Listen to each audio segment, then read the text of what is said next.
Assalamualaikum warahmatullahi wabarakatuh. Perkenalkan, saya Amelie Lilin Vivilia akan mempresentasikan tentang sumber daya alam dalam kegiatan ekonomi. Alam sekitar kita ini menyediakan berbagai bahan untuk keperluan hidup manusia. Tuhan Yang Maha Esa telah menganugerahkan semua itu untuk manusia. Kita wajib bersyukur kepadanya. Bahan-bahan yang berasal dari alam tersebut kita sebut sebagai sumber daya alam. Apa saja yang tergolong sumber daya alam itu? Ada dua sumber daya alam. Yang pertama adalah sumber daya alam yang dapat diperbaharui, dan kedua adalah sumber daya alam yang tidak dapat diperbaharui. Sumber daya alam yang dapat diperbaharui adalah bahan-bahan yang apabila habis persediaannya dapat diusahakan kembali. Hasil-hasil pertanian, perkebunan, perikanan, dan peternakan. Hasil-hasil tersebut dapat ditumbuh dan menghasilkan lagi. Sumber daya alam yang tidak dapat diperbarui seperti minyak bumi, tembaga, perak, timah, dan barang-barang tambang lainnya.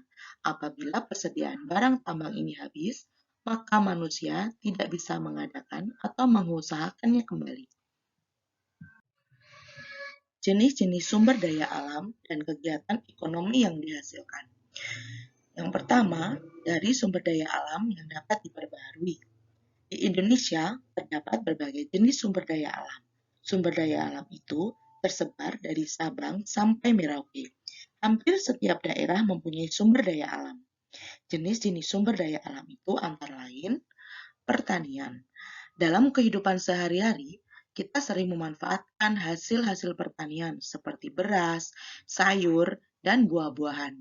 Dari mana beras, sayuran, dan buah-buahan itu didapat? Tentu dari tanaman para petani. Inilah yang disebut hasil pertanian. Hasil pertanian ini ada dua macam, yaitu hasil pertanian tanah basah dan hasil pertanian tanah kering. Contoh hasil pertanian tanah basah ialah padi yang ditanam di sawah, sedangkan contoh hasil pertanian tanah kering ialah wortel, singkong, selada, terong, dan jenis-jenis sayuran lainnya, termasuk ke dalam hasil pertanian tanah kering juga padi gogo. Yang kedua adalah perkebunan.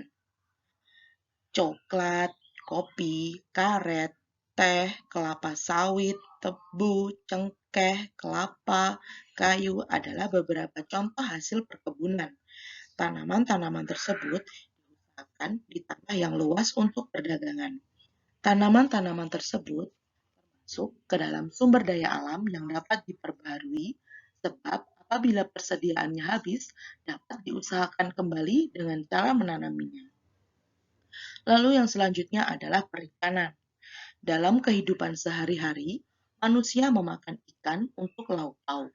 Ikan mengandung protein tinggi dan sangat bagus untuk pertumbuhan otak manusia. Perikanan ada dua macam, yaitu perikanan darat dan perikanan laut. Perikanan laut memperoleh ikan dengan cara menangkap atau menjaringnya dari laut. Sedangkan perikanan darat diusahakan di kolam-kolam, bendungan, dan danau.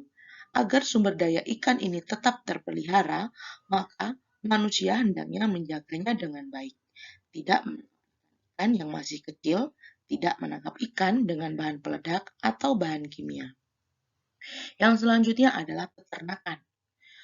Hasil-hasil peternakan seperti daging sapi, kambing, daging ayam, telur, susu, dan hasil-hasil lainnya sangat bermanfaat bagi manusia. Peternakan merupakan salah satu jenis usaha manusia untuk memenuhi kebutuhan hidupnya. Ada peternakan yang dilakukan secara besar-besaran, ada pula peternakan yang dilakukan secara sederhana. Usaha peternakan ini dapat dibedakan ke dalam dua golongan, yaitu peternakan hewan besar seperti sapi, kambing, dan sejenisnya. Ada pula peternakan unggas seperti ayam, burung, dan sebagainya. Dari peternakan hewan besar dihasilkan pula kulit sebagai bahan tas, sepatu, dompet, dan lain-lain. Dari peternakan kambing atau biri-biri Dihasilkan pula bulu sebagai bahan industri wool. Jenis-jenis sumber daya alam di atas tidak hanya digunakan untuk memenuhi kebutuhan secara langsung saja, tetapi juga melahirkan kegiatan ekonomi lainnya. Dengan adanya usaha pelestarian dan pembudidayaan sumber daya tersebut, muncullah kegiatan ekonomi seperti perdagangan dan industri. Selain sumber daya alam sebagaimana disebutkan di atas, ternyata Tuhan memberikan pula sumber daya alam lainnya, yakni dalam bentuk barang tambang. Barang tambang ini juga diciptakan Tuhan untuk memenuhi kebutuhan hidup manusia. Berikut ini beberapa jenis barang tambang yang terkandung di dalam bumi. Yang pertama adalah minyak bumi. Minyak bumi dihasilkan dari lapisan-lapisan batuan sedimen dan lapisan batuan endapan.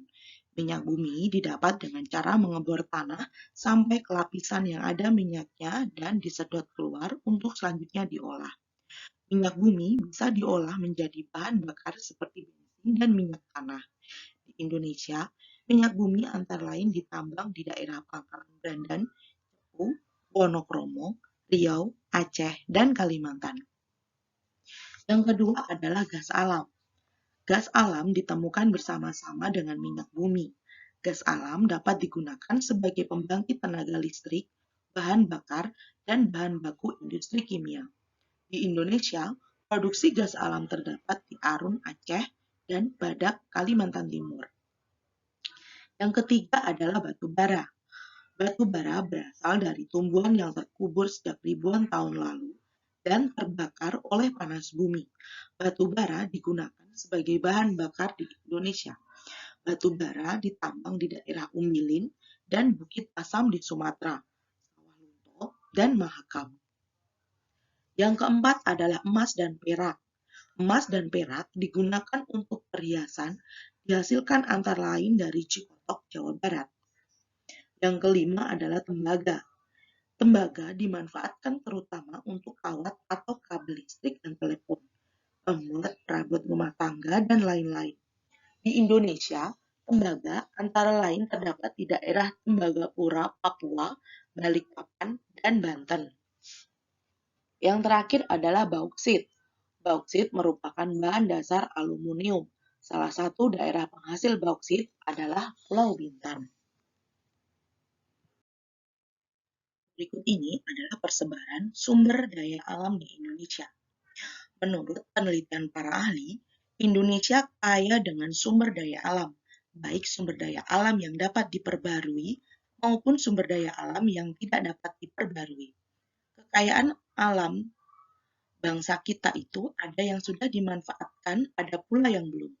Persebarannya tidak merata, hampir di seluruh wilayah Indonesia dari Sabang sampai Merauke. Di daerah tempat tinggal kita juga terdapat sumber daya alam yang sangat bermanfaat bagi kehidupan masyarakat sekitar maupun bagi bangsa Indonesia secara keseluruhan. Dari peta yang saya tunjukkan ini adalah peta persebaran barang tambang. Mari kita perhatikan dengan seksama. Bisa diambil contoh seperti minyak bumi dan gas. Dari peta ini kita bisa melihat minyak bumi dan gas itu bisa dilihat berasal dari Aceh, Riau, Sumatera Selatan, Jawa Barat, Kalimantan Selatan, Kalimantan Timur, dan Irian Jaya. Kemudian batu bara. Batu bara kita bisa lihat berasal dari Sawah Lunto, Bukit Asam, Pulau Laut, aliran Sungai Berau, dan daerah-daerah lain di Indonesia. Lalu ada timah yang berada di Bangka dan Belitung, nikel di Sorauko, Sulawesi Selatan, tembaga yang ada di Papua, emas dan perak berada di Pongkor, Grasberg, Tembagapura, Batu Hijau, Kelian, dan Sungai Atan, Kalimantan Timur. Lalu ada intan. Intan bisa kita temukan di Martapura atau di Kalimantan Selatan. Mangan berada di Jawa Barat, Yogyakarta, Jawa Timur, dan Kalimantan Selatan. Lalu ada pasir besi yang bisa kita temukan di Pantai Cilacap.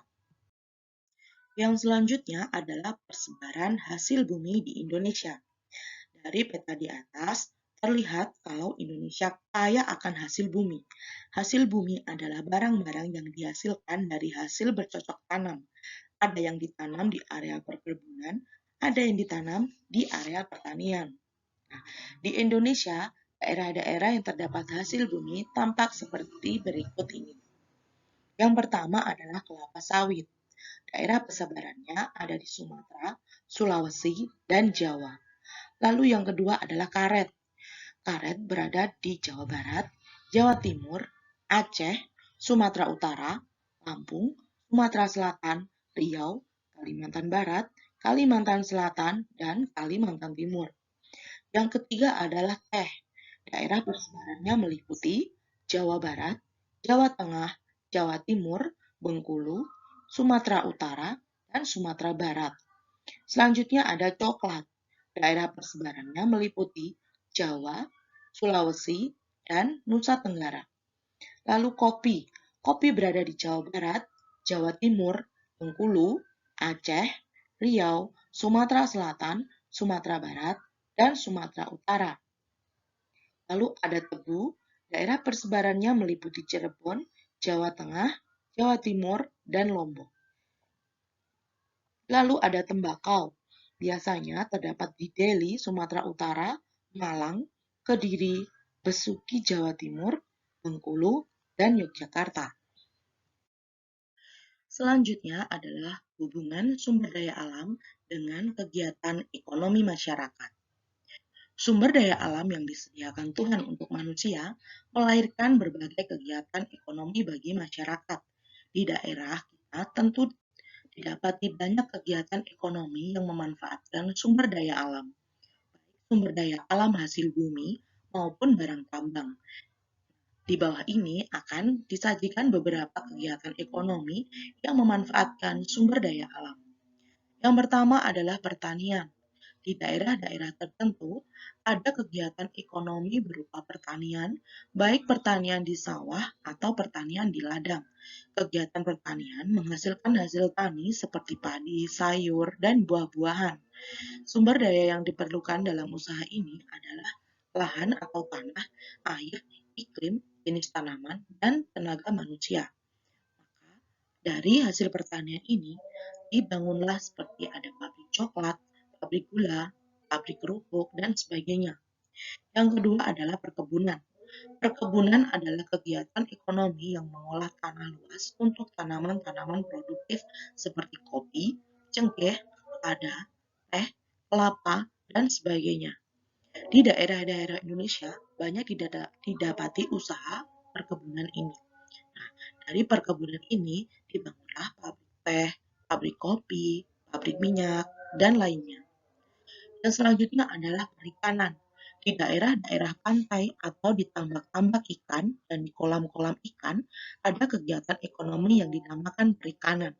Kegiatan perikanan ini menghasilkan berbagai jenis ikan untuk kebutuhan masyarakat maupun diekspor ke luar negeri. Yang terakhir adalah peternakan. Kegiatan ekonomi peternakan menghasilkan daging, susu, telur, dan kulit ternak. Selain itu, masih banyak jenis kegiatan ekonomi lain yang memanfaatkan sumber daya alam. Di antaranya adalah industri kerajinan tangan, kerajinan kulit, industri perhiasan, dan makanan kaleng. Nah, yang terakhir, kesimpulan yang kita ambil dari materi di atas adalah kegiatan ekonomi adalah suatu kegiatan yang menghasilkan sesuatu untuk memenuhi kebutuhan hidup. Yang kedua, kegiatan ekonomi dipengaruhi oleh kondisi alam dan dalam melakukan kegiatan ekonomi, kita harus memanfaatkan sebaik mungkin. Demikian presentasi dari saya. Semoga dapat dipahami oleh teman-teman semuanya. Terima kasih. Wassalamualaikum warahmatullahi wabarakatuh.